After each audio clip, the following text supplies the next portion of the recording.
In this lecture, I will speak about sustainable growth, and in particular about its relation to energy. I will start with some of the issues that we have in sustainability, about the big challenges, and then will move into solutions and also to the opportunities that new technologies may open up in solving these grave problems. Now, when we speak about sustainability as large, I think, well, the word has been for a long time here, but I think, again, the beginning of the environmental consciousness that opened up about 40 years ago with the very famous book, Silent Spring, which for the first time actually opened up our eyes about environmental degradation, how the human activities destroy nature, and which also may harm the human health and our future. This brave woman, Rachel Carson, she really raised the consciousness, and about 20 years later, we had the United Nations taking up the question as part of its large Rio conference. United Nations in the 90s, they defined the sustainability and sustainable development in a very simple way. The phrase may be long, but the message is very, very simple. It's about this generation that lives on this planet should leave the planet after it's away in a condition which gives the future generations a good start for their life. So let's take care of the planet in a way that also the future generations can make use of the resources that we have here. So now we may ask ourselves, where do we stand? How does this generation of people, how do they actually follow this very, very important motto?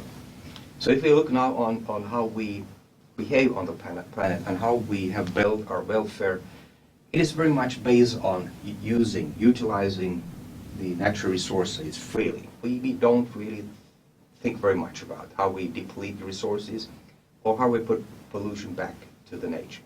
So at the present time, if you look on the consumption that we have compared to how sustainable it should be, we actually use about 1.2, 1.3 times more than what the planet can stand.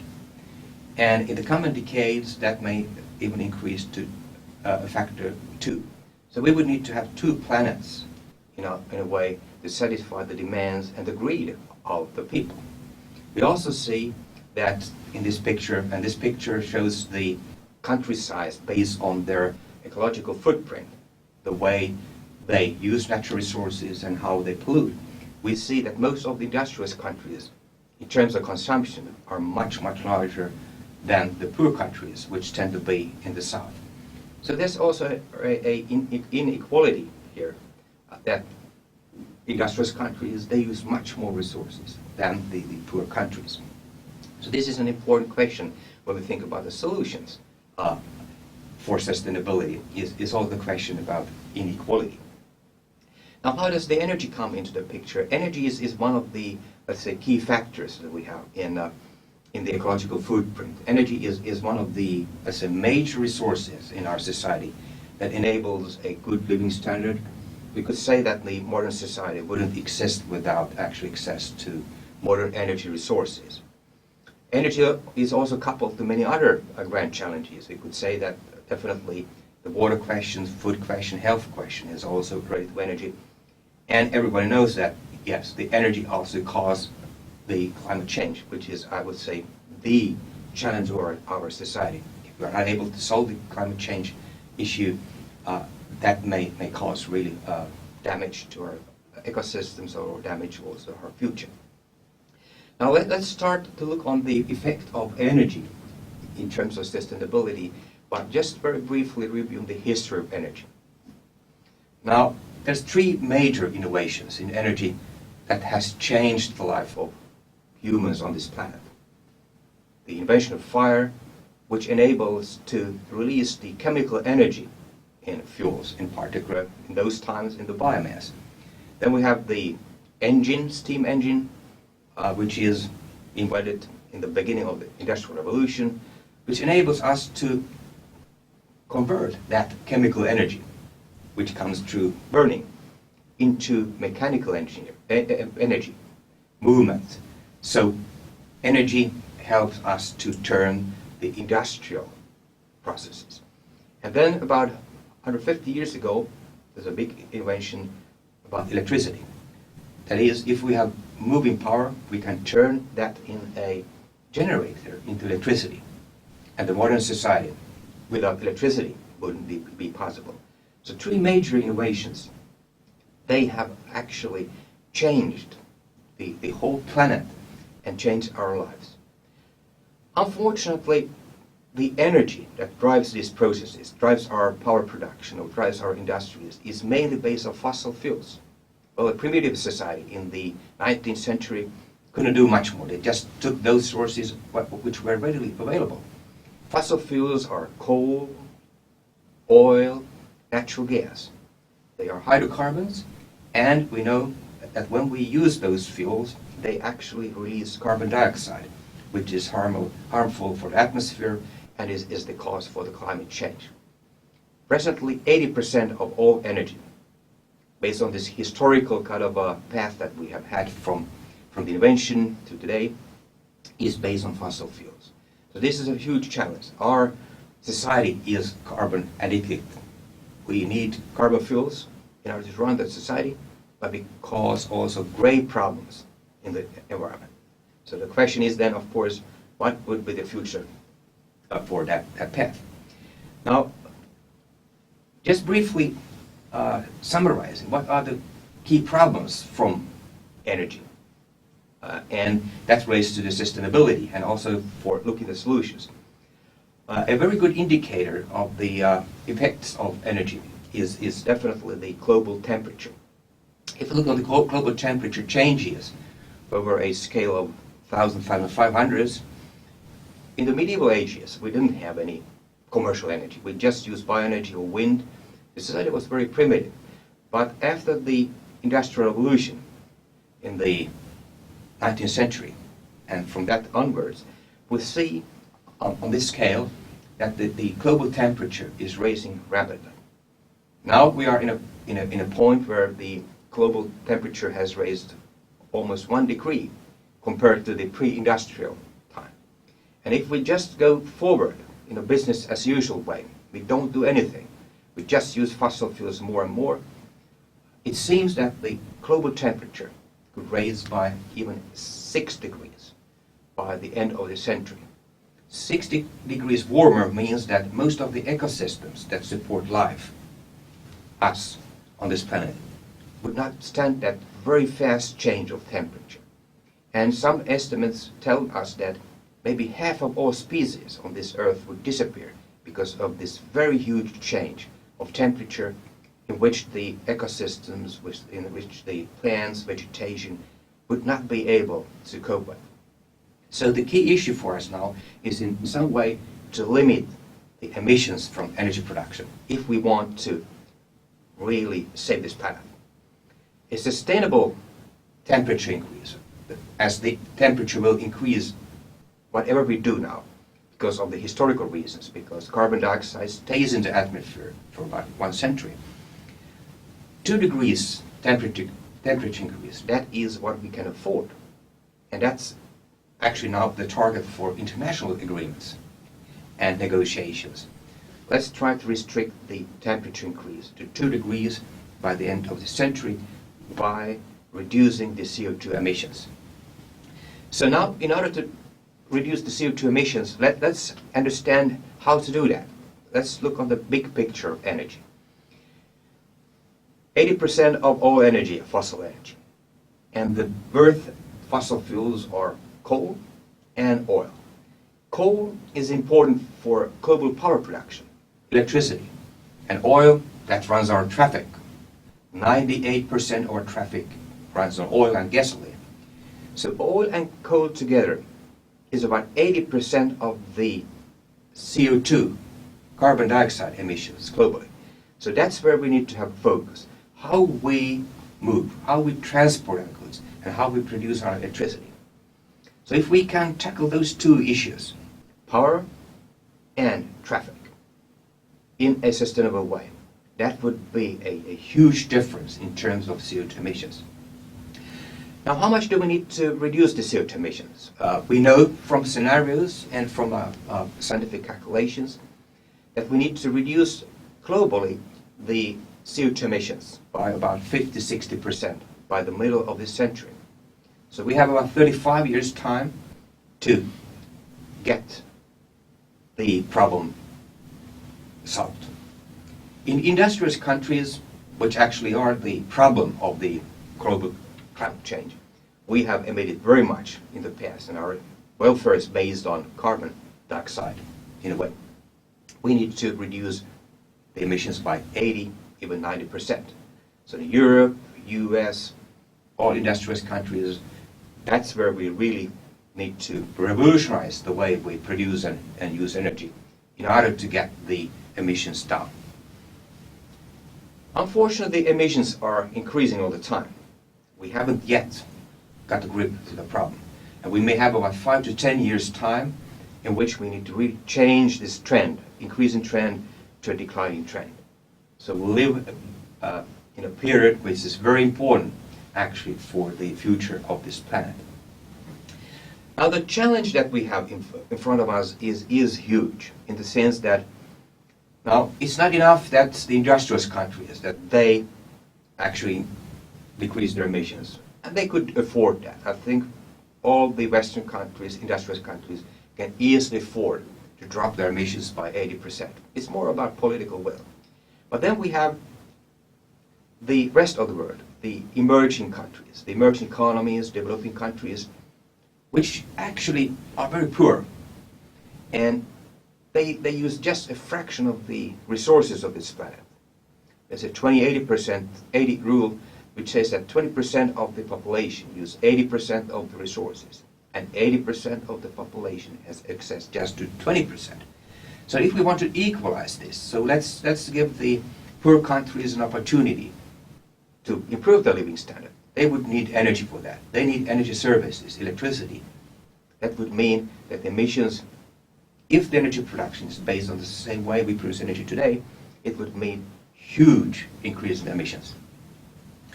Now, the second question of importance when we think about how we cope with the sustainability is definitely the questions of poverty. Most of the people on this earth are poor. Half of all people, of the 7 billion people, they earn less than $2 a day. And we have over 1 billion people which earn less than $1. So these people actually can't afford clean technology today. So here comes the question of global responsibility.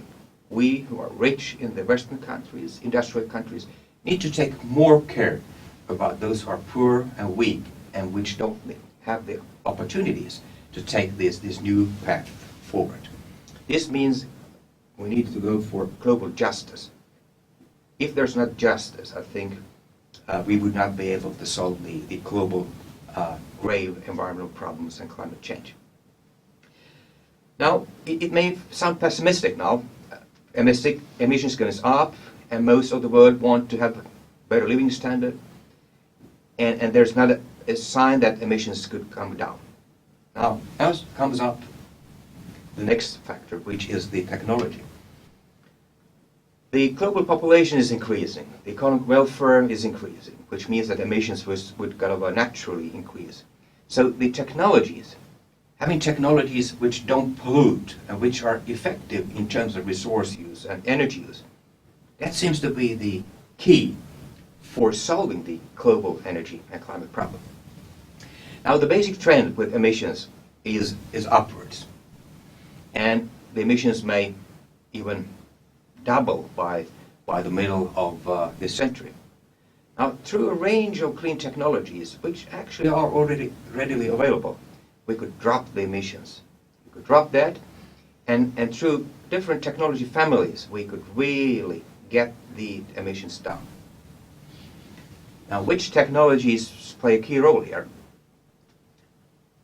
Most of the scenarios that we see on the energy future, they speak and give a strong signal for new technologies. New technologies meaning energy efficiency. We need to use energy more efficiently. We need to get more with less. And basically it's really about better end-use technologies, better lamps, better lighting system, better appliances, and at the same time we'd actually save money. Internationally, we estimate that about half of the climate change problem can be solved through energy efficiency, which actually saves money, saves resources, so the negawatts would be quite important compared to the megawatts. Now, on the production side, the single most important technology family will be renewable energy. Solar, wind, bioenergy, maybe in the future marine energy. That together would be about 30% of problems. So energy efficiency and renewables together, that could be about 3/4 of the solutions that we need to reduce the emissions down to a sustainable level. Now let's have a quick look on what kind of technologies are we speaking about. Well, wind energy is one of the fastest growing energy sources today. 3 to 4% of all electricity is already based on wind energy. And by the middle of this century, many estimates show that wind energy could produce about 1/4 of all electricity globally. So this is a new sustainable technology which may be very important. And its price is coming down, and it's competing almost without any subsidies and support with traditional energy. Or look on small-scale technologies like photovoltaics, solar energy, or electric mobility. These are scales of technology which would be suitable for households, for buildings, houses. This is kind of distributed power. The houses produce electricity, and maybe they sell the electricity as well. So this is one very important technology. And putting solar energy in a big scale, even cities in the future could produce most of their power, electricity, by solar electricity, and combining that with electric mobility, electric vehicles. You could even charge your cars with electricity, and in that sense, solar energy could solve both the power problem, electric vehicles, the traffic problems. Remember, coal and oil, that's the big problems. Power and traffic. And here you may have a combination which actually tackles that issue very bravely. Now, if we have a lot of these new technologies, solar, wind, etc., putting together these in an energy system brings us to smart energy infrastructures.